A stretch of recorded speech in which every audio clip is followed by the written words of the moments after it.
Yeah, about the same spot.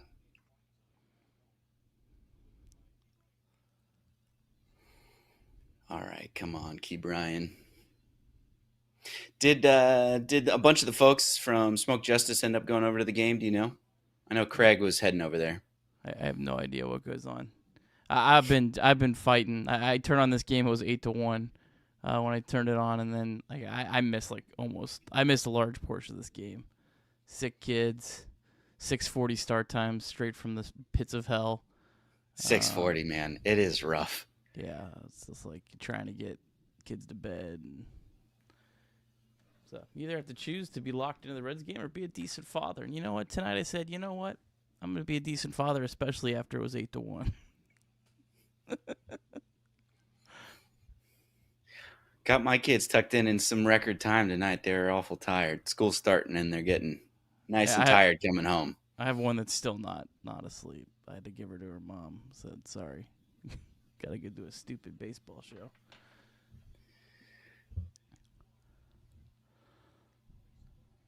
All right, worked a 2-2 count. He has good at-bats, man. I tell you what. He does seem to have good eye at the plate. Man, I didn't know he was going to be like such a tough out. I didn't really remember that like in Pittsburgh, like him grinding out every at bat. And I mean, league average out of this dude with the way he plays defense would be such a win for next year's Reds. I mean, for this year's Reds, but next year. All right, 3-2. Come on now. Oh.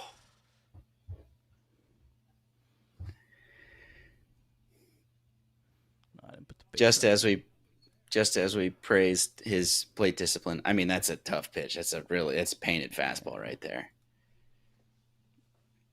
But that's right been, I think Sadak pointed it out. That's been a strike kind of all night. There's been a couple out there that have been balls that he's called strikes out there, and it's unfortunate. Oh, they got to give scouting report on Will Benson. Who didn't know this guy was still on the roster? He barely plays.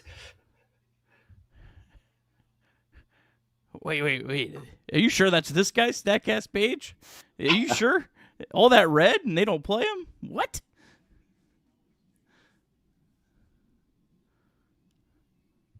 All right.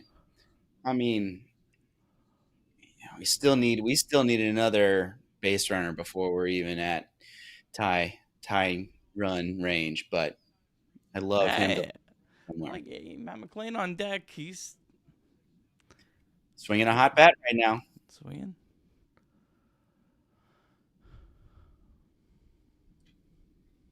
You get Benson on, and McClain drives in a run.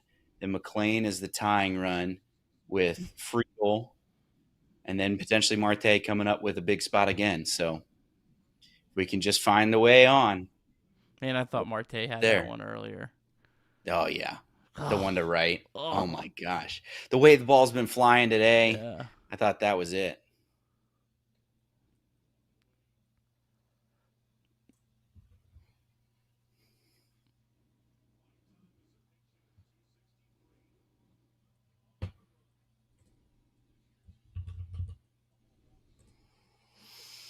Ooh.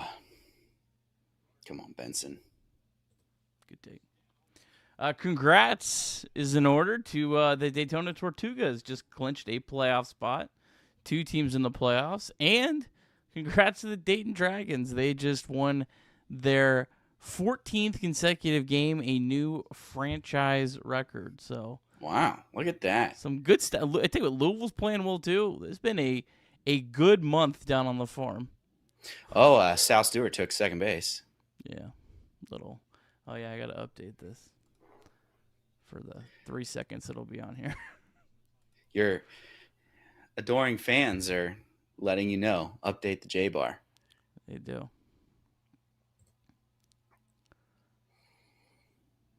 All right, come on.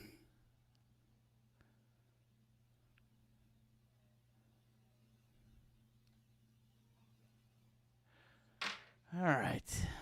Where's the final button? All right, let's see if I remember how to do this, Mike. I think I clear the graphics first. That's the first move. I think I hit the video intro. I think I hit play. I think we're good to go. And a bench to bench. Change in the air to deep right field. Back goes Clemente. That's the save. He's done. Get out of here, baseball. He scored. Oh, my God. You believe it.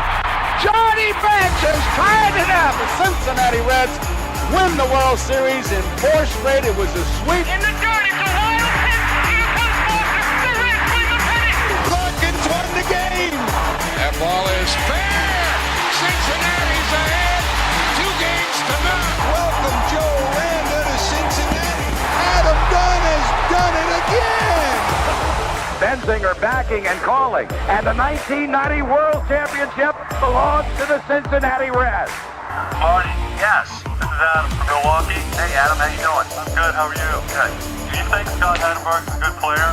Dunn up there with the bases loaded, the outfield deep and around toward right, and the 1-0 on the way to the plate. Swung on, long drive, right field, and this one belongs to the Reds. And a high drive. Hit back into deep right field. Junior has just knocked the door down to the 500 club. Benson's first home run is a walk-off winner. That ball had a family. And De La Cruz is, oh my goodness, look at this kid run. My, oh my, that is a triple. Matt McClain's first big league bomb. Spencer Steer's first big league hit is a home run to straightaway center field. Joey Votto's done it again. The pitch. Votto swings high in the air. Right field. Yes! He pointed to the dugout to say, I told you. That is Joey Votto's 315th career go-ahead ribby. Only Johnny Bench had more as a Red. And I can't tell you how much it means to play in front of everyone here in Cincinnati as a Red. What a gift. What a tremendous gift. So thank you. Thank you. I think I can speak for all of Reds country. Joey Votto, thank you. High drive, left center field, racing back to the wall, Bourgeois. The Reds are National League Central Division champion. In the air, left center field. Did he? He did! He did! Reds win! Line to right field. Genius, the first Red ever with 4 home runs in a game. Can you believe it? In the air, down the right field line, goes to Amadeus. The Reds have won on a 3-run home run on opening day by Ramon Hernandez. A strike away and out away is Homer Bailey. Ground ball to third. Frazier gloves. Throw to first, and Homer Bailey, for the second time in his major league career, has tossed the no-hitter. Oh, oh my God! Are you kidding me? Holy Moses, the second player in major league history to hit 7 home runs in the first 10 games. In the air, and the Reds win it. What a dream to get into the career of Jay Bruce.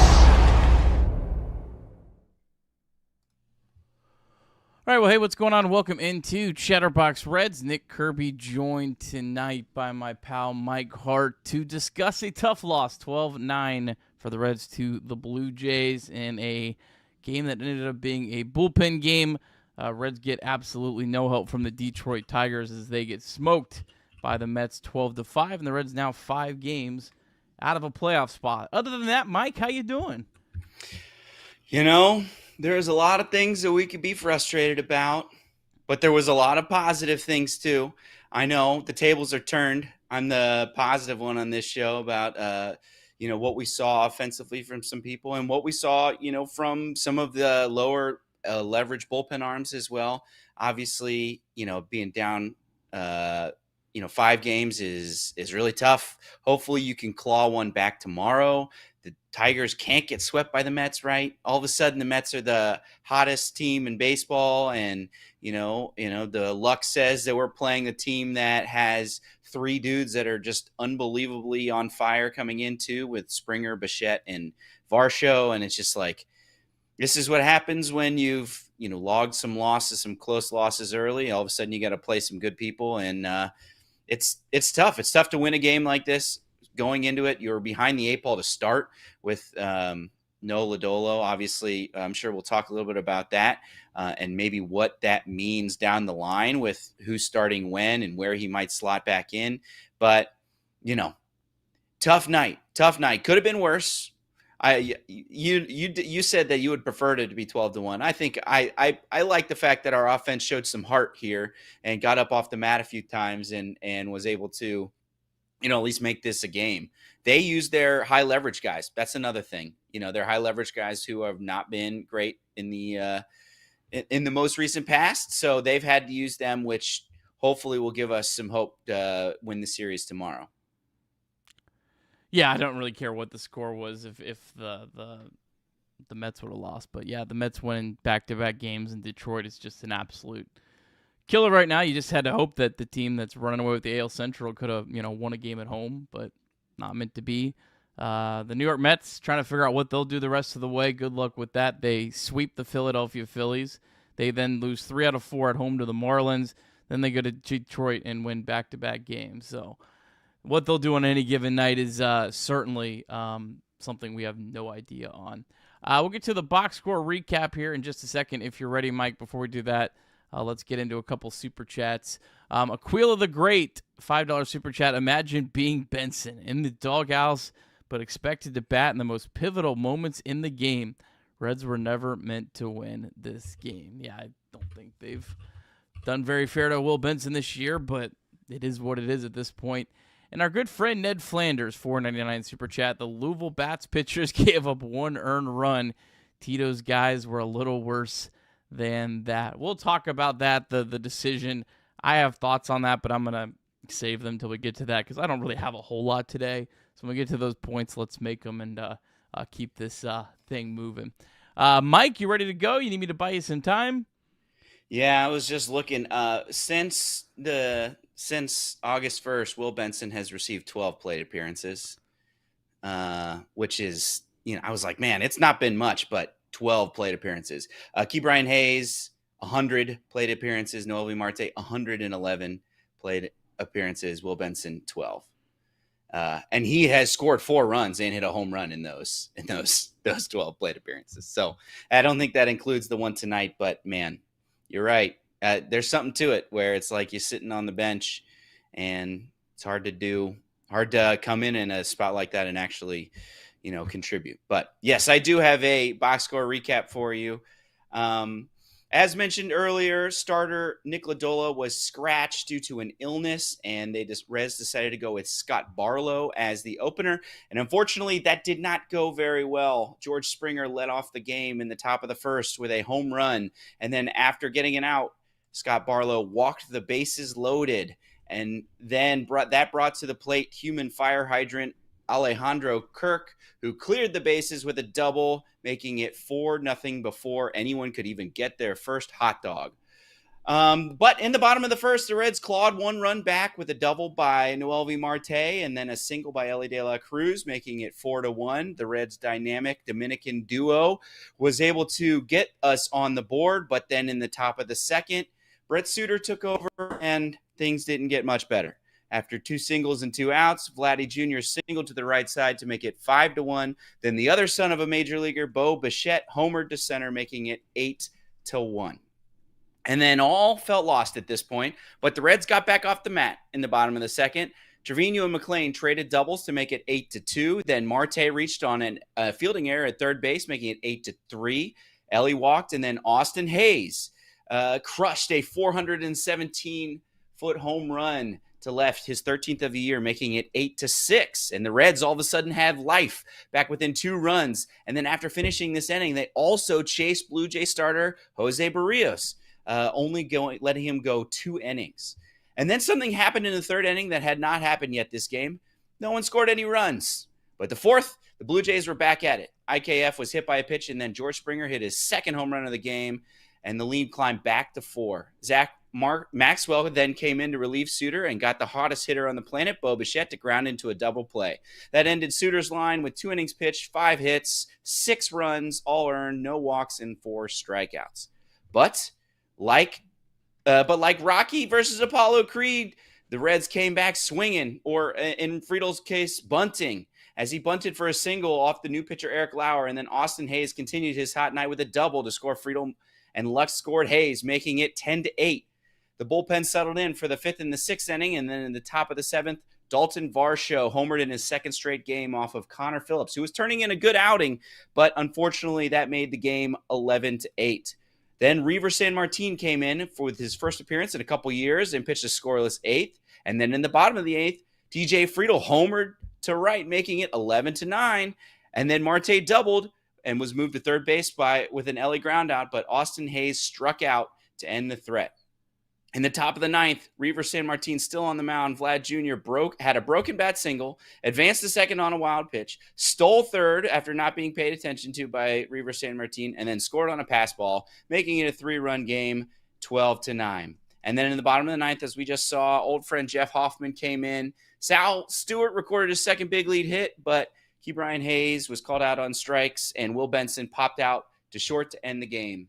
Blue Jays had 12 runs, 12 hits, 1 error, and the Reds 9 runs, 15 hits, 0 errors. And with the Mets loss, like Nick mentioned, the Reds are now 5 games back in the wild card standings. Fantastic box score recap, Mike Hart. Deep drive of the day. Had a couple choices for once. Austin Hayes' 3-run home run, his 13th of the season, back in the second inning. Made you believe the Reds had a chance as they cut the game to 8-6. Ball was destroyed. Hit 108.2 off the bat, 417 feet. And as always, our deep drive of the day proudly sponsored by Deep South Commodities. DSC is a leader in renewable commodities for biofuel production, specializing in used cooking oil collection, aggregation, and sales. Visit www.deepsouthcommodities.com for more information. Thanks as always to our friends at DSC. All right, well, let's get into it.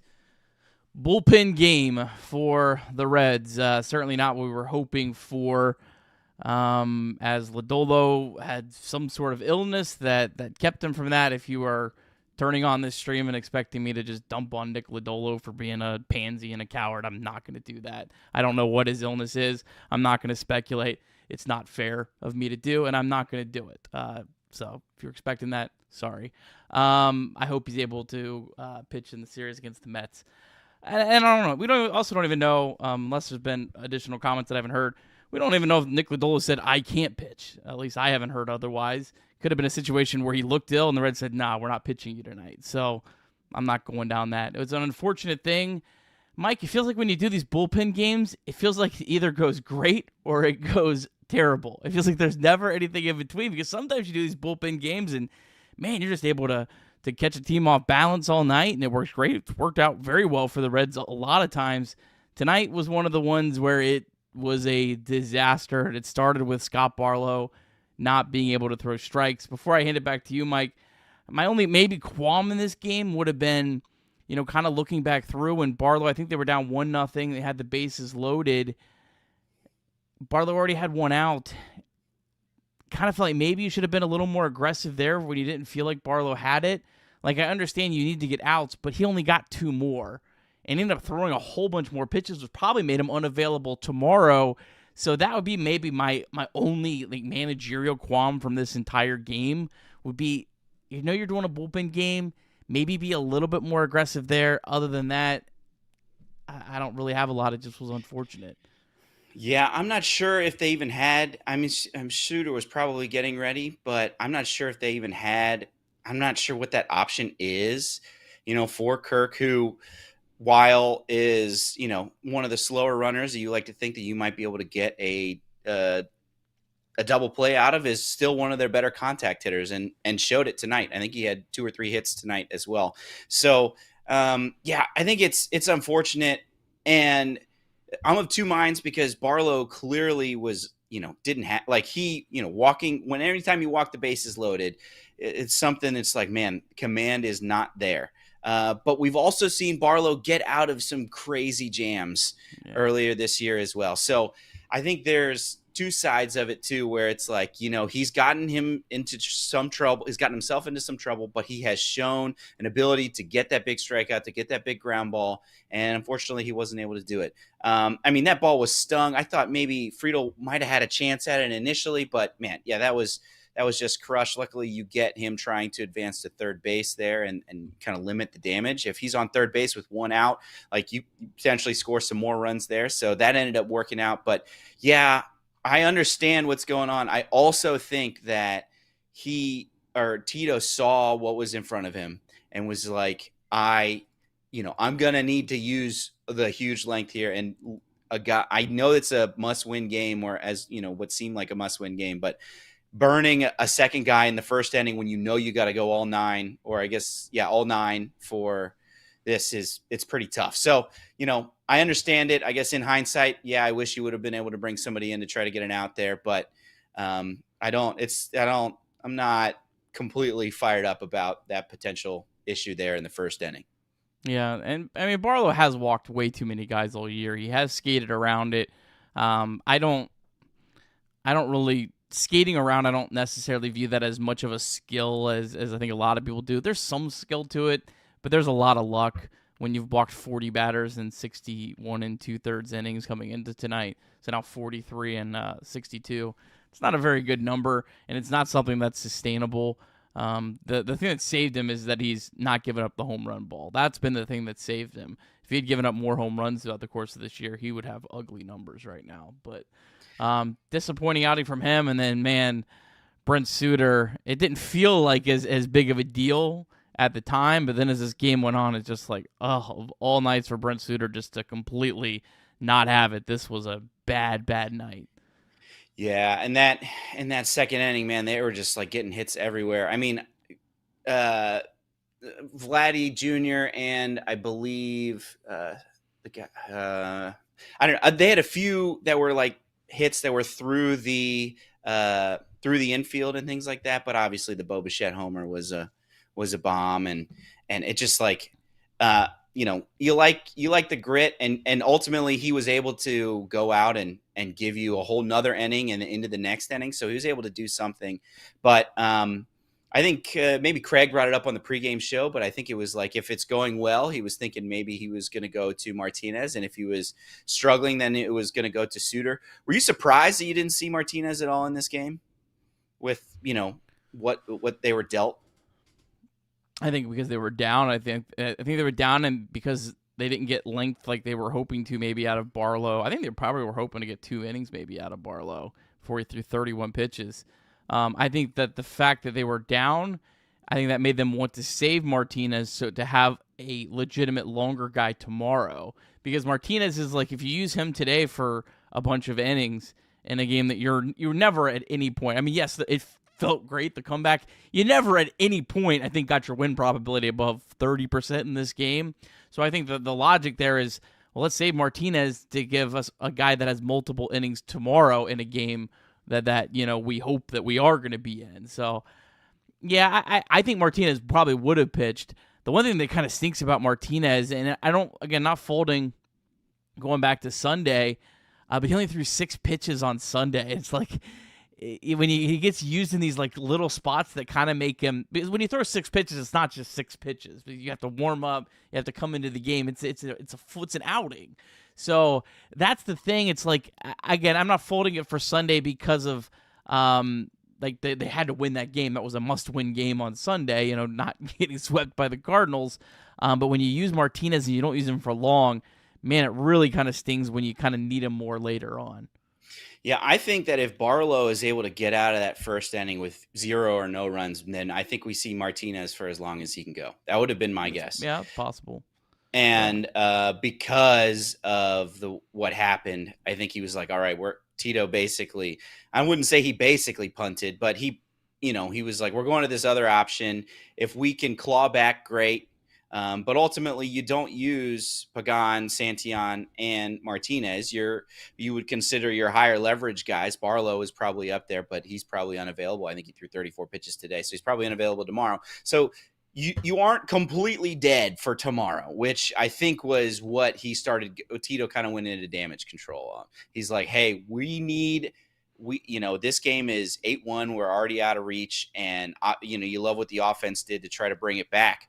But he was just like, hey, we're going to, play to be able to have our A stuff to win a close game tomorrow. So I don't love it, obviously, as the Reds did come back and got off the mat. And I'm sure we'll talk a little bit about that because, hey, great to see some of these guys. Lots of people with multiple hits today. I think the Reds had 15 hits. So, you hate to see when you have more hits than the other guys and they have 3 more runs than you because they're hitting home runs.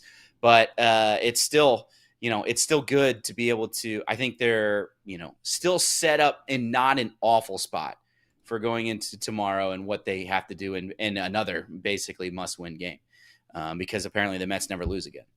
And going back to Suter, it's not like there was a whole lot of time when it went off the rails. 14 pitches was how many pitches he threw before it was 8-1. 14 pitches. Suter throws the ball pretty quick, so that's the one downside with Suter is, like, if he doesn't have it, like, it's really hard to get someone else even into the game. Right. And again, the Reds bullpen after that was incredible. I mean, incredible. The only thing was Connor Phillips' solo home run.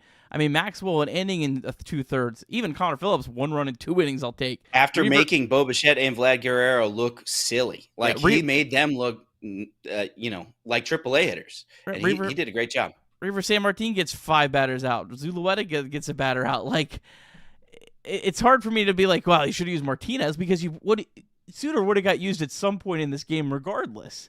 Like, even if you would have gone to Martinez, you still probably are going to go back to Suter. Like, if you're pitching a bullpen game, Brent Suter's always going to be a part of it. And, like, it's unfortunate. Like, if you were lining up your pitchers today, Mike, and you have Scott Barlow, Brent Suter, Maxwell Phillips, San Martin, Zulueta, some people might have Maxwell up a little higher, but Barlow and Suter are up at the top of your, like, guys that you feel decent about. And they were the two that crapped the bed tonight. That's how baseball works sometimes. Yeah, it is. It's unfortunate too. That's how it rolls. With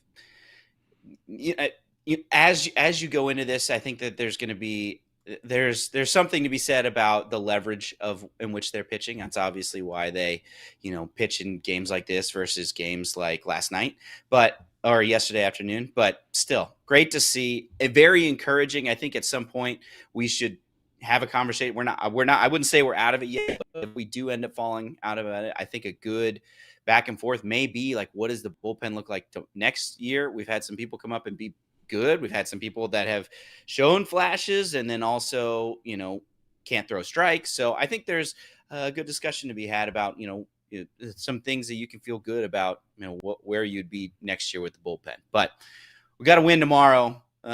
Before we start talking about next year. I'm not ready to start talking about it next year yet, Nick. I still believe. Well, we got a lot of friends in the chat that are upset that Barlow was used as the opener. I don't have any issue with Barlow as an opener. Yeah. I mean, who else do you use? I think people wanted Martinez to start. I don't. I felt like a lot of times when I've watched Nick Martinez, I've almost wanted to have an opener for him. So. Yeah, and Martinez wasn't going to go 5 innings today. He was not. Like, that was never in the cards. He threw on Sunday. He threw on Friday as well. Like, he was never going to go 5 innings. So it doesn't really matter. I mean, Barlow, inning for inning, has been significantly better than Nick Martinez, right? I mean, yeah. It just feels incredibly hindsighted to me. Yeah, that's what it feels like. It feels like it's like, well, yeah, obviously when you give up 4 runs, the decision looks a lot worse. But, that top of the lineup right now for Toronto is just smoking hot. And I just don't know, like, it even gave Hunter Green issues, who's pitching lights out right now. And so it's just like, I'm not sure. I mean, maybe he doesn't give up 4 runs, but I'm not sure if Martinez starts that it's necessarily any we don't see that much better of a result, because I think Suter definitely still comes in, and then we're still probably in the same spot. So, it is what it is. I think we're at a point now where we can't just throw away games. If this was a game in July, you and I are just like, yep, bad luck happens. They came, we had a guy get sick, too bad. But unfortunately, we're at a point now where we can't throw away games like that, where it's like we needed a miracle to happen, and we almost got there with the offense, but not quite, unfortunately. Yeah, it looks like coming into today, the Reds were 2-1 in opener games this year. But Suter had started all three up until this. And the only one they lost was a 6-5 loss to the Cardinals. So they overall, so the Reds did 3 bullpen games, unless one of these Spires one was an opener, but I think those were legitimate starts if I remember correctly. Their bullpen games, they allowed 2 runs, 1 run, and 6 runs. So they've done very well in the bullpen games up until today. And if you start Suter, part of the reason why I think the Blue Jays just crushed left-handed pitching. George Springer, 128 WRC plus against left-handed pitching. Then they probably have Ty France batting second, 197 WRC plus against left-handed pitching. Remember that guy? Vladimir Guerrero Jr., 151 WRC plus. Bo Bichette, 130 WRC plus. Ernie Clement, 157 WRC plus. Alejandro Kirk, 111 WRC plus.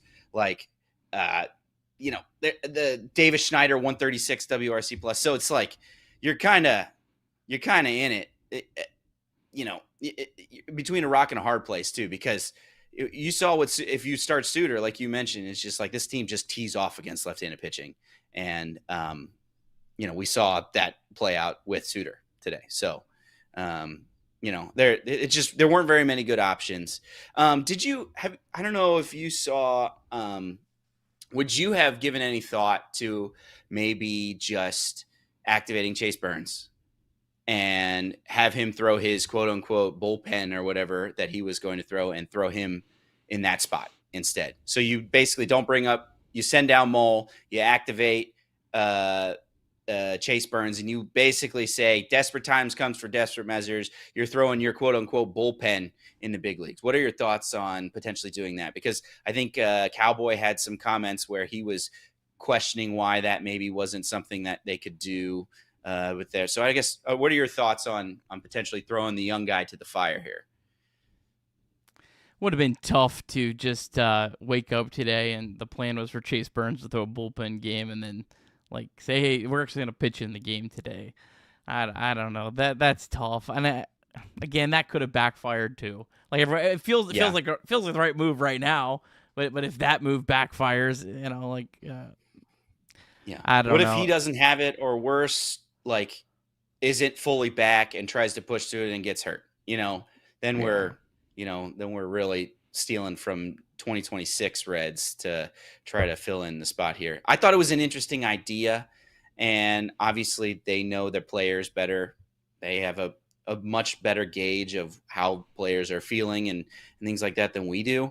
I thought it was an interesting thought that, at this point we're going to have to get creative because of, where we stand, where we find ourselves in the standings. But just thought it was an interesting thing that maybe they could have explored. Yeah. And I'll just say this right. I would have zero issue if the Reds did another bullpen game if they needed to down the stretch. I think bullpen games are effective. Sometimes it backfires like tonight. But again, the Reds were 2-1 in bullpen games coming in today. I don't remember a whole lot of complaints during the 2 wins when I did these post-game shows. And the Detroit Tigers, that's how they made the playoffs last year. They did bullpen game after bullpen game. It can be hard for offenses. Now, some nights it completely flops like tonight, but I don't think that tonight's a reason why you should be completely anti-bullpen game, because they definitely can be effective. Now, obviously, would have preferred to have Nick Lodolo pitching today. I don't lose any question about that. But if he's not available, then that. I also had no issue. I know there's a lot of people that also wanted Petty to get called up. Petty's not been good at AAA. Again, the pitchers that you're pitching inning for inning, have been significantly better than Chase Petty has been at AAA this year. So I had no issue with that. Did you have any thought of maybe they should have called up Petty? I agree with you. I think I'm trying to look up his.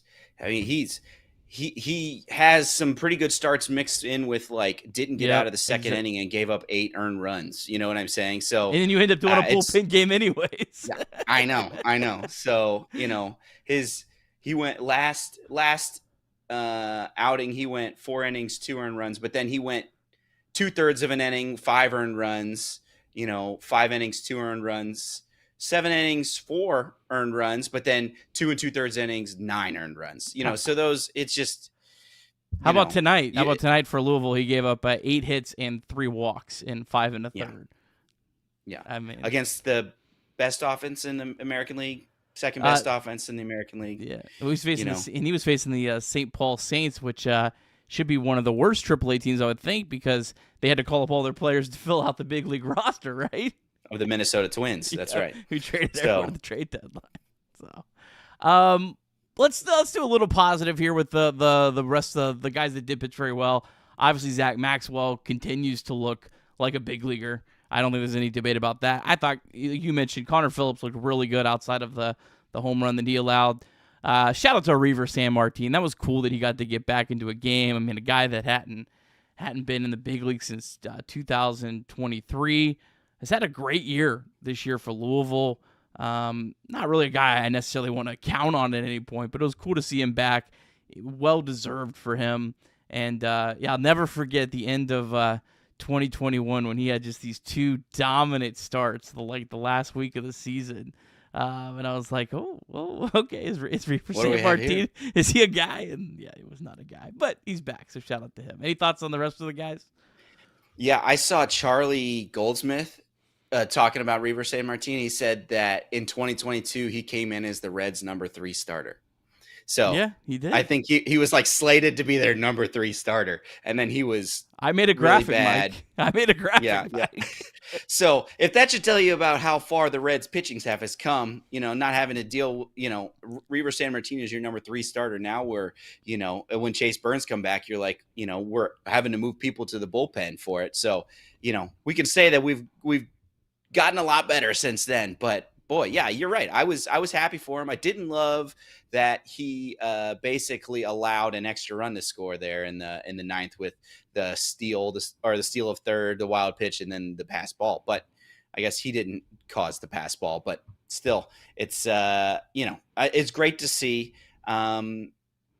Left-handed relievers, Sam Moll's down there. I mean, it's basically Suter, who was not really a lefty specialist. So I guess he's still our lefty. And we just DFA'd our La Sorsa, Buddy La Rosa over here. So it's just like, I think, we may end up having San Martin may be with us for a little bit of time. I don't know. Maybe he sent him down because he went 2 innings, but it's just like, I don't know. You're kind of out of options left-handed pitching wise. Maybe they'll claim someone. Maybe there'll be someone put on waivers. I mean, obviously, sounds silly to say it wouldn't be playoff eligible, but you could still claim guys. I remember Willie Bloomquist.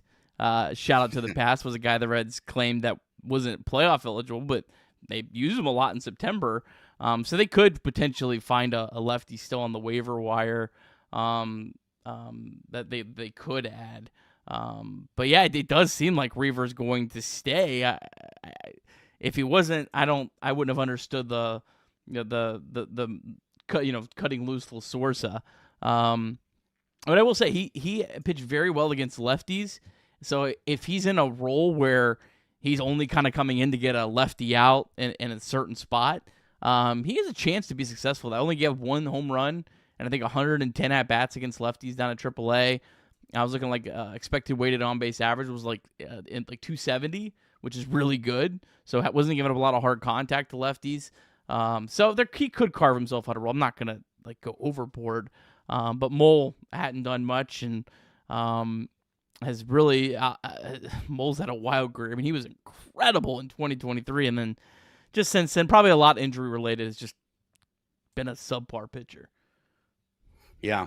Yeah. And, really relies on that big sweeper too. And it just feels like that hasn't really been there. Like the home run he gave up to, was it that guy, Nathan Church or whatever? It was just that sweeper that just went right over the middle. So it's just like he feels like he just hasn't really commanded that very well.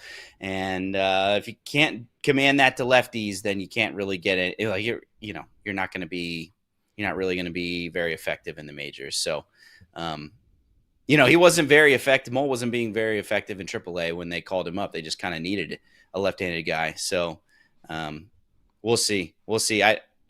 Hopefully San Martin can fill that role for us, because Mole's kind of been a disappointment this year. Man, you certainly don't feel very great about Brent Suter right now at the moment, too. Not to dance on the guy's grave after his performance today. But, yeah, lefty relievers has been a problem for the Reds this year, and that certainly, I think, needs to be one of the top priorities this offseason. Although, it could be interesting. Would the Reds consider maybe a guy like Brandon Williamson if he doesn't make the rotation next year?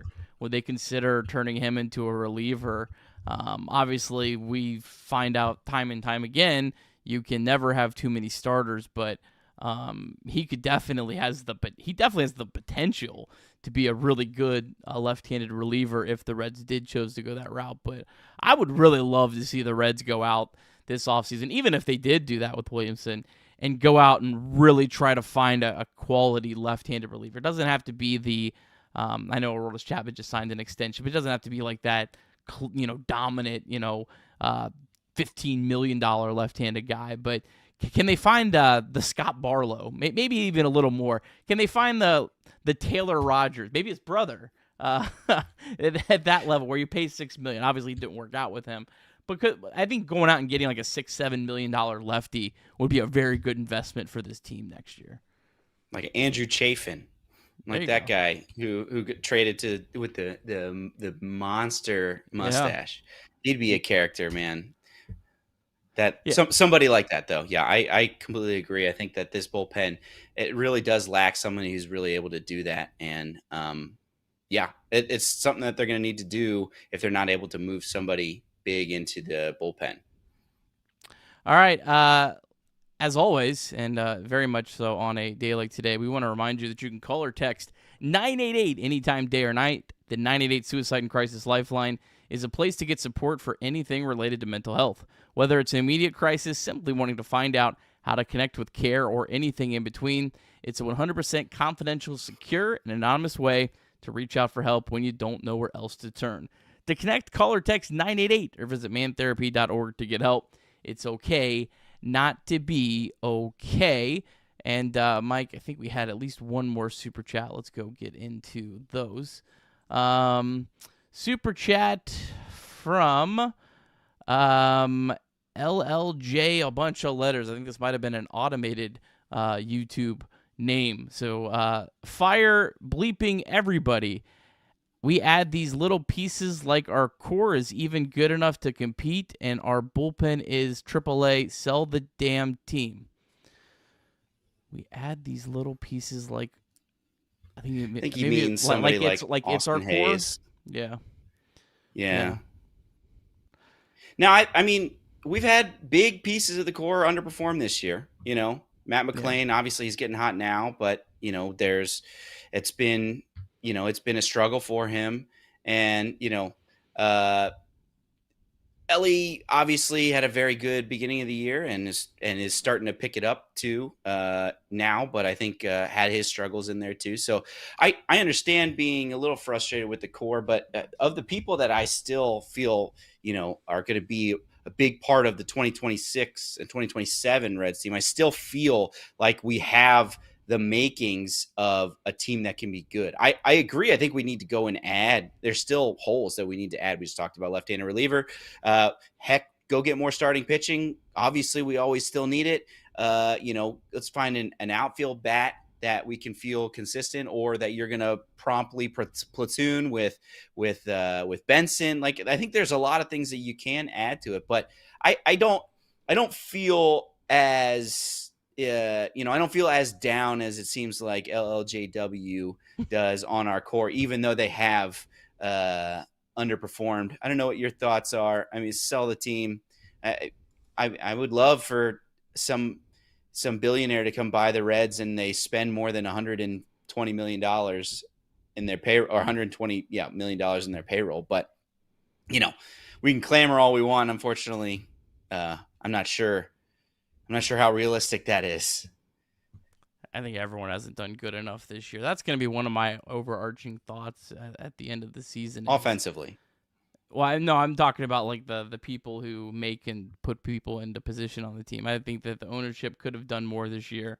I don't think they're the world's worst, the worst in baseball. It's a small market. I don't think they spend worse than anyone else, but there's been times, especially the trade deadline was maybe the thing that made me the most upset, was that they couldn't even pony up a couple $1 million to not lose a prospect. I think they could have done better. I think that the front office has done a lot of really good things, but I don't think they've been good enough. And I think the manager, I think he's done some good things, like help improve this defense overall, but hasn't been good enough. So I think all three of them haven't been good enough. I think to be honest, I think the blame's probably about equal among the three. Like, I think that, yeah. But Matt McClain playing well is a big piece of a change in the score. We'll get back to that in a second, because I want to talk about the offense kind of all as one. There was one more super chat, and a very, very important one here from Jacob Doyle. Looking to Mike to give us a full Weird Al concert review. Mike, you were out in Portland. That's right. On a little vacation, and you partook in a little bit of Weird Al. That's right. I watched the Reds from the lawn of the Weird Al concert. Did they win and then that night? Took in the post-game show. They did win. Okay. Who were they? It was I was on the West Coast, but before they went to the West Coast. So it was I forget who it was. I forget who they played, but I took in the win and then watched the post-game show from my lawn chair with a beer in my hand, and then watched an incredible concert. So get the social cameras ready, because this is going to be my review. Nick, get ready to cut this one up. Weird Al has been touring for 30 years now, more than that, and he definitely still has his fastball. They played all the hits. It was a ton of fun. We were up there singing our hearts out, and he had little fun movies that played in between each song. Of clips of ways that he's been featured in things like The Simpsons or things like that, and it was so much fun. And then obviously he played all the hits, all of the good ones: Amish Paradise, White and Nerdy, and then finished off the encore was The Saga Begins. As a huge Star Wars fan and myself, that song is probably my favorite Weird Al song, and I stood up with my cell phone lighter in the air, singing every single word, and couldn't have been more fun. I highly recommend, if you are a Weird Al fan, or even just kind of a fan of like a fun concert, you should go see him on tour and go experience this for yourself, because it was great. It was everything that I wanted it to be and more. I was scheduled to go to a Weird Al concert in 2020 when the world shut down and COVID took this away from me. So I finally, 5 years later, got to experience Weird Al in person, and boy, it lived up to every bit of it. So that is my Weird Al concert review. Weird Al still has his fastball. Might be a top 5 moment on this show this season. Does Weird Al, does he still do any? Are there any new songs? Does he still do any? Oh yeah. He's I don't know when he released his most recent one, but it's been within the last 5 years he's released an album, and on each one it is more modern songs that he's beginning to cover, plus his patented polka medley, where he just puts a bunch of pop songs together and sings them as a medley while playing his accordion to polka music. That was great. So it's, he's definitely still got it up here. He's still a wordsmith when it comes to the parodies that he's able to do. And there's a reason why, he's got, I would say the approval rating for Weird Al has got to be, 95, 96%, because it's just how nice a dude he is and how awesome he is. And going to see him in concert was something that made it even better for me. I looked up when they might be swinging around in the Midwest area. I live in Columbus. So I was like, I would have loved that too. Led Zeppelin and Riverfront. You know Sounds who? like that would have been a Who I life-changing bet's concert as well. You know who I bet's been to a Weird Al concert is Brent Suter. I bet he's been to a Weird Al concert. That's right. That's right. He actually pays for the VIP. He's like, he goes and gets the backstage. He has his shake phone his number. hand. They text. They text. You know. That's right. Throughout the year. He helps him with impressions. That was a great. Oh man. That's all right. Great. Yeah, I appreciate Jacob Doyle. Thank you for your interest, and Nick, thanks for humoring me. Absolutely. All right, good night for the Reds offense. Unfortunately, it was wasted, but 9 runs. We don't see that. We don't see 2 home runs. We don't see a ton of extra bases. I mean, a ton of extra base hits. How many extra base hits do they have? 1, 2, 3, 4, 5, 6 extra base hits in this economy, Mike. Look at that, man. They're, I wish more of them would have gone over the fence, but boy, it was extremely encouraging to see the people that you have been counting on. We're talking about Matt McLean. We're talking about people that have struggled, TJ Friedel, and then Austin Hayes as well, really come through. Obviously, Noelvi Marte has been really hot recently as well. So to see you getting production, I don't want to leave Key Brian Hayes out either. To see that production was encouraging. And if we can take anything from that, hopefully, that the good mojo from the end of the bottom of the 9th yesterday, I think offensively still kind of carrying over and helping get this team, which we've seen be very streaky. They're very once the vibes are high, they're hitting great. They're scoring 24 runs off the Baltimore Orioles. And then, when they're down, it seems like they're pressing. They're really all trying to be the hero there. So I think that it was encouraging to see as, even in the face of 7-run deficit at one point, 4-run deficit, even 3 runs later on in that game, that they were able to get back off the mat and show some fight and really get back in there. And I don't think it should be understated that they're able to get to their bullpen had to pitch tonight. A game when you're up 8-1, you think, okay, good. We can give our closer, our setup guy, we can give those guys a day off, give them, especially because they've been struggling recently. But no, they couldn't hold it. Their starter and their bullpen couldn't hold it, so that they needed to use their high leverage guys. And when the Reds didn't, so a lot of really good things that I was very impressed about. And just hopefully we can continue this into this series and the Mets series, because the way that the Mets are hitting, I think we're going to need all the offense we can get, because they just hit 5 home runs a game nowadays. Yeah.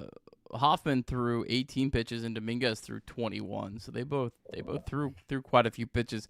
Probably not unavailable, but not in a comfortable available spot either. So that could play a role tomorrow, and guys got to look at him as well, which is important. Austin Hayes, we'll start with him. Man, he's been a guy that's been up and down this year.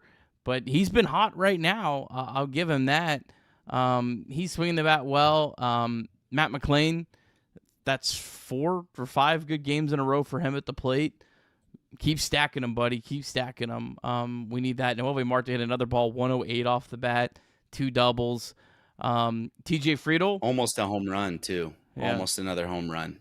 TJ Friedel hitting a home run, maybe starting to show some signs of life at the top of the lineup. I think Brian Hayes had 2 more balls hit over 100 miles per hour. So the Reds are in a spot where they just don't need one guy to get. They need 5 or 6 guys to get hot. I mean, that's kind of where you're at. You have to play some exceptional baseball, and we'll get into a second here, what maybe the Reds need to do, the rest of this week and all that. But there's a lot of guys that are showing some signs of life. That could all be quelled down by Shane Bieber tomorrow, but we'll see. But yeah, I mean, there are definitely some bright spots offensively, and it wasn't just today. Yeah, I agree. Sal Stewart even, he collects another hit and only goes 1 for 5, but he's still been that injection of energy. I think he made a couple plays at first base too. Don't look now. They had that nice scoop on what wasn't a double play, but so you like to think that hopefully he can carry over some of his power output that he had in AAA as well to be able to add to this team. So, yeah, there is a fine line that we have to walk here, basically, where each game is game 7. It feels like, when you're 5 back, you just need to win as many games as possible. And offensively, it feels like, we're starting to turn a corner. We're starting to warm up. Whatever August had that made us so anemic was, is behind us. And it seems like we're turning a corner. But, it's hard to look at this season and not feel like, okay, yeah, we're going. And then, we have 2 or 3 bad games and we're just right back where we started. I know, we need to get some, we're facing Shane Bieber and then the nasty rookie Tong. I forget his first name. It's just like, Jonah Tong. It's something where it's like, we've kind of been conditioned by this team so far, where it's like, yes, it's good to see this encouraging thing and hopefully we can do it, but sustained success offensively is not something that they've been able to do. And you gotta, you really gotta hope that you can do that, because you're just going to need all the help you can get. Yeah, no, you're absolutely right. Any other thoughts on the offense? Any other thoughts on this game before we kind of get into Reds MiLB and what's coming up tomorrow? Yeah, I don't think I have any more. I got one more thought on Weird Al. I'm just kidding, Nick. You can move on to that. I can go for 10 more minutes on Weird Al if you need me to. All right, Reds MiLB. I didn't put it all in. Sorry, you have to listen to the podcast if you want a more detailed breakdown tomorrow morning. But Louisville, they're up 9. It's actually 9-7 now. St. Paul just scored top of the 9th. Luis May just gave up a run. Chase Petty went 5 1/3, 8 hits, 5 runs, 3 of them earned, 3 walks, 3 strikeouts. Rhys Hines has had a monster night. He is 4 for 5 with a home run and 2 doubles. And Blake Dunn, I tell you what, Blake Dunn is finishing his year really good as well. He is 2 for 4. He hit a home run and also has a double, so big days. Hector Rodriguez also 2 for 5 for the Bats. Chattanooga, they won 4-3 over Birmingham. Lookouts now 11 games over 500. They start their playoffs on September 16th. Tough night for Edwin Arroyo. He goes 0 for 5, but Cam Collier had a monster night, 3 for 4 with 2 doubles for the Lookouts. TJ Antone did give up 2 runs, only got 2 batters out tonight. Trevor Kunsel, though, another dominant inning from him. Scoreless inning for the he actually got the win, not a save, but struck out 2 batters. He's having a great year. The Dayton Dragons, they won 4-3 over Lansing. The Dragons won their 14th consecutive game, a new franchise record, a 14-game winning streak, Mike, and a 48-75 season. Someone's got to look that up. Is that There's no way that's ever been done before. Yeah, win percentage. What is the win percentage? Probably 360, something like that. Has there ever been a team with a win percentage under 400 that had a 14-game win streak? That's crazy. Shout out to them though. They've been playing great baseball. You know what? Do you think you deserve credit? That whole coaching staff. When you have a team that has that bad of a year, and you are able to rattle off 14 wins in a row, they clearly have done something right in terms of, getting them to play hard. I know in the minor leagues it's a little bit easier because every guy's, has this motivation of trying to get to the big leagues. But shout out to them. Carlos Sanchez led the way. He had a double. He was 1 for 4 for the Dragons. And last but not least, the Daytona Tortugas, they won 6-1 over Palm Beach, and they clinched a playoff spot. The Tortugas, they actually got back to 500. That team was so far under 500 in the first half. They've played incredible in the second half. They're now 63-63. They clinch a playoff spot. That will be next week. So we'll certainly be keeping our eyes on that. They join Chattanooga in the postseason. Tyson Lewis had a big day. He was 3 for 4 with a double. Alfredo Duno homered again, his 16th of the season, so a big day for them. And Cole Schoenwetter has had a really tough minor league career, but pitched very well. 4 innings, 1 hit, 1 run, 1 walk, 5 strikeouts. That is your Reds MILB. How are you going to celebrate the Daytona Tortugas playoff berth tonight, Mike? I gotta look to clear my schedule about. I want to try to watch that playoff game, or the playoff series. I think that obviously I want to see a Reds playoff series, but getting to see some of these minor league guys playing like meaningful games where I'm living and dying with each pitch sounds a lot of fun. I have MILB TV. So I'm looking forward to be able to get on there and do that. And I've actually never been to a game in Dayton either. So, my kids are starting to get to the age where, especially living in Columbus, with the Clippers here, getting them out to games and things like that. So maybe we'll try to make a trip out to Dayton before the end of the year. I don't know where they stand playoff wise. I can't imagine a team with an under 400. They are not. They are out of the playoffs.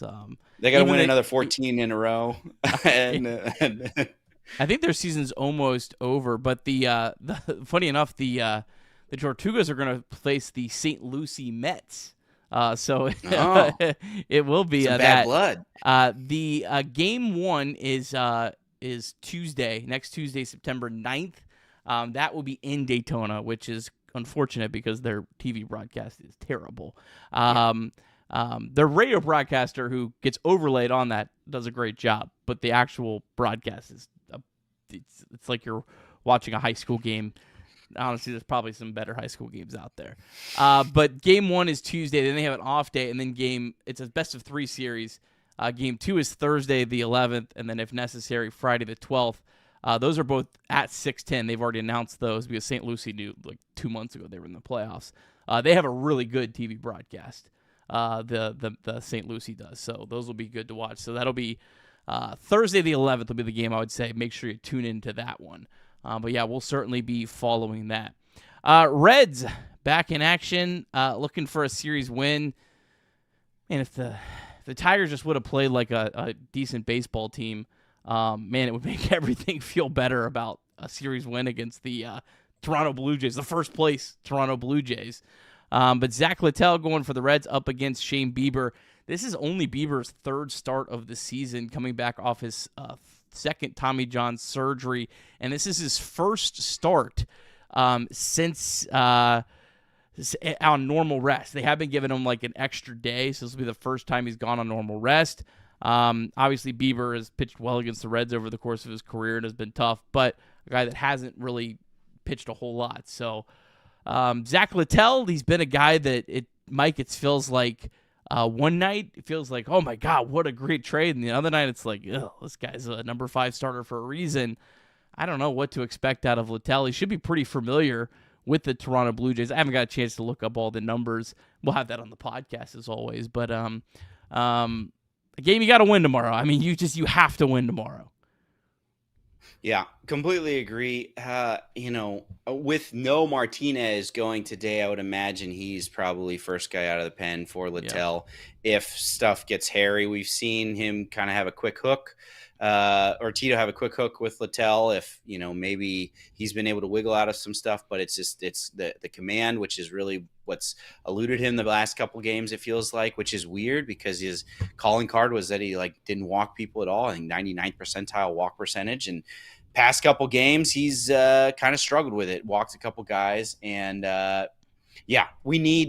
it's tough that you need the biggest start of the year out of your 5th starter, but let's do it. Yeah, I'm excited to watch the game still, and I really do think that the Reds can pull through, and I also believe the Tigers can pull through. They are a good enough team to be able to take at least one from these daggone Mets. So if we can get a win and the Mets get a loss, we're back to 4, which is not great, but still striking range going into the series against them. And I'd be excited, for those games. I'd be excited. I wish I wasn't going on a camping trip this weekend, or I'd be trying to figure out my way to get down and watch them at Great American this weekend. So I think a lot does hinge on how well we play tomorrow, which kind of stinks, but I think we are, we're at do or die now at this point. So just a huge game that we're going to have tomorrow. The Tigers will know what happened before the Reds play. The Tigers play at 1:10 against the Mets. Clay Holmes, who's struggled of late and also is a guy that is in like an uncharted territory, converted to a starter. So I know they're very concerned about his innings. Had a good year for them as a starter. Looked like been a good signing for the Mets, but is in kind of uncharted territory. Tigers have Casey Mize going, who's been really good for most of the year, but last 8 starts has an ERA over 7. So hopefully Casey Mize can get back on track. This is tomorrow's a day where it feels like you have to pick up a game or you have to sweep the Mets. I mean, that's kind of almost where I'm at. If you're 4 back, I don't think you have to sweep the Mets, because that would put you 3 back with 2 weeks to play with the tiebreaker. So essentially it's like you're 2.5 back. You can make up 3 games in 2 weeks, but man, when you start getting into 4 and beyond, it's tough. That's the thing that sucks, though, because Mike, I'd said kind of coming into this week, if we could just pick up 1 game during this Blue Jays series, well, guess what? If we have done that, we'd be in the exact same spot if we sweep them now, because we lost the game. Like that's why it stings. But if you could pick a game tomorrow, you'll at least have a fighting chance, But more than anything, it's going to come down to the Mets, and I think they're probably going to have to sweep them, which is a near impossible task. Yeah, it is. It'd be a bad flashback to the 1999 season when the Mets ended the Reds' playoff hopes in that 1-game playoff at Riverfront Stadium. If the Mets come in and basically handle their business, it'd be pretty sad that if they were able to do that. But I'm not ready for the season to end yet, Nick. I'm not ready for it. I think that this team showed heart tonight and is going to continue to show heart throughout this weekend. And we're going to see. I think we're going to see some fun baseball here for the next couple weeks. I wanted to say one thing. I meant to mention it during our offensive section, but I forgot to mention it. The way that Matt McLain has seemingly started to find it coming in there, it reminds me of Corbin Carroll in 2024. So if you don't know about what happened with Corbin Carroll, in 2023, he won the Rookie of the Year and kind of ended that year with a little bit of an injury. It's different than McLain, who missed a whole year with injury, but he went in and had an awful 2024. I think he was batting under 200 for the majority of the season. I think going into August, he was batting 228 with a 741 OPS, which is, bad. It's not very good, especially for a guy that they were batting in the middle of his lineup, we're expecting a lot out of. But he had a very, very encouraging August and September. In that August and September, he had a 147 WRC plus, a 265 average, and a 918 OPS. So you started to see some signs going into the new year, and then obviously 2025 hits, and he is back to maybe even better than he was beforehand. So situations like that, I'm not saying that Matt McLain is going to get to the heights of Corbin Carroll. If that was the case, holy cow, that would be incredible. I'm not saying that, but I am saying that there is precedent out there for players to go through extended slumps, even after they've shown positive success in the major leagues, and then start to seeing a little positive thing going on in August and September that can then lead to a breakout in the next season. So I have in no way sold all my Matt McLain stock. I think that, he is still, while extremely disappointing this year, it really feels like it was accentuated because we were batting him second and he was just getting outs in just huge crucial spots. I think that's borne out by his win probability added, which is like top 5 in the league. But I think that he still has it in him to be able to grab this second base job, play good defense, and be a solid, like potentially even back up to where he was in 2023, but definitely be a above average hitter going into next year that we can continue to build around. So I have not given up on Matt McLain, and this little resurgence here is giving me a little bit of hope. Giving me a little bit of hope that we can start to see the old Matt McLain, who's hitting the ball all around the ballpark, who's making good defensive plays, who's stealing bags, and leading this team in wins above replacement because of all the different ways that he's able to add to this team. So I haven't given up hope, Nick. I hope you haven't either, because I think that there are still some signs of life that we will be able to see at least get back to old Matt McLain next year. I love it. I love that Corbin Carroll comp. Yeah, I mean, everyone just thinks that growth for players just be this nice little clean trajectory up. It's never like that. It's almost always, it's a bumpy road. But yeah, I mean, I think Matt McLain is one of the players I'm watching closely over this last month of the season. Man, it would feel really, really good if he could play well, and then you just don't really have to even...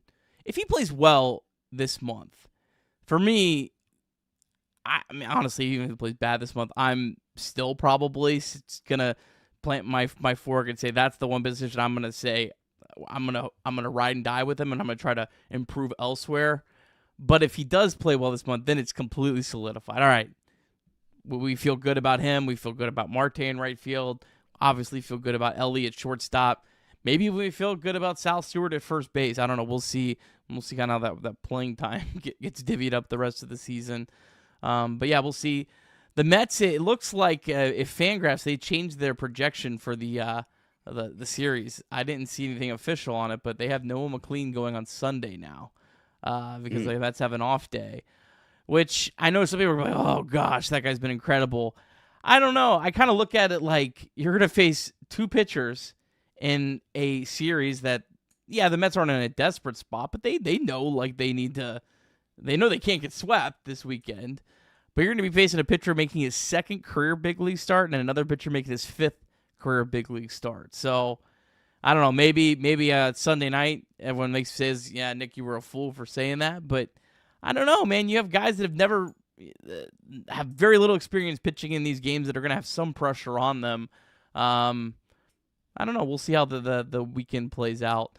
But the Mets are throwing out guys that have very, very little experience.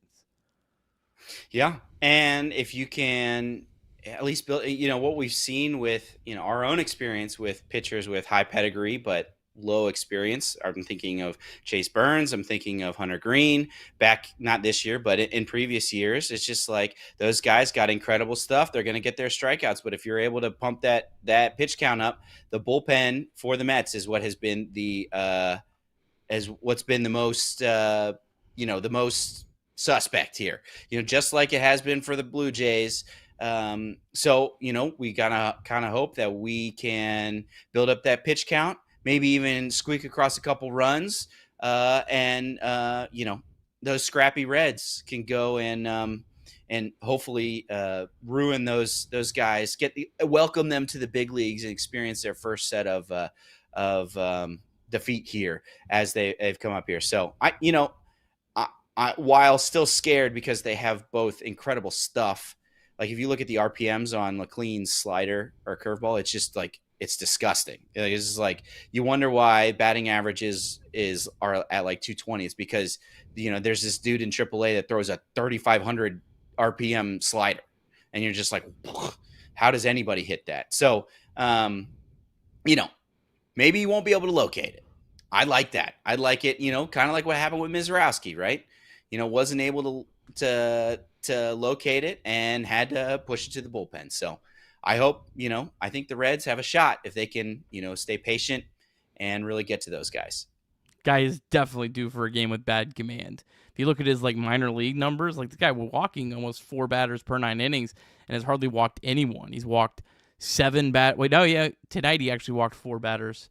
He still pitched well. He only gave 2 runs in 6 innings, but tonight he walked 4 batters. He had only walked 3 coming into tonight. So maybe the Reds, who, I tell you what, the one thing they actually have done pretty good at this year has been drawing walks. They hadn't been doing good of late up until, I think the last few games they have. But that was one of the things, like, through July the Reds were really good at, was drawing walks. Maybe they can do that this weekend, and maybe we can get a few timely home runs. Maybe. I don't know. I'm dreaming a little bit. All right. Any final thoughts, Mike? I appreciate you coming on tonight, filling in. Thanks to everyone who went out to Smoke Justice and supported those guys down there. Any final thoughts for us, Mike? No, I'm sad I missed it. I had a lot of fun last time when we did it. I'm looking forward to whenever we are able to do another live show from there. Hopefully we're doing a live pregame show for a playoff game down there or something like that. That would be awesome. I'm sure that Cincinnati would be rocking for that. I really appreciate it. Make sure you like the stream on the way out as well. I think that's usually Trace's job, and I haven't been doing a good job of getting everyone to do that. So please like the stream on the way out, just to boost it in the algorithm for us, so the overlords, the YouTube overlords, will share this video with more people, more Reds fans that need to hear it. Yeah, all kinds of great content here on Chatterbox Sports. There's a brand new episode of Chatterbox Bengals dropped earlier today. Giving a little schedule prediction. Also earlier today, a big day of drops here on Chatterbox Sports. The Flying Line FC Cincinnati had a brand new podcast out today, so we would appreciate it if you would go out and check those out and support those guys as well. Of course, lots of Bengals content coming up as the season gets underway next week. So be sure to check that out. Make sure to subscribe, turn on the bell for notifications so you're notified anytime any of our shows go live. We'll talk again soon. Go Reds.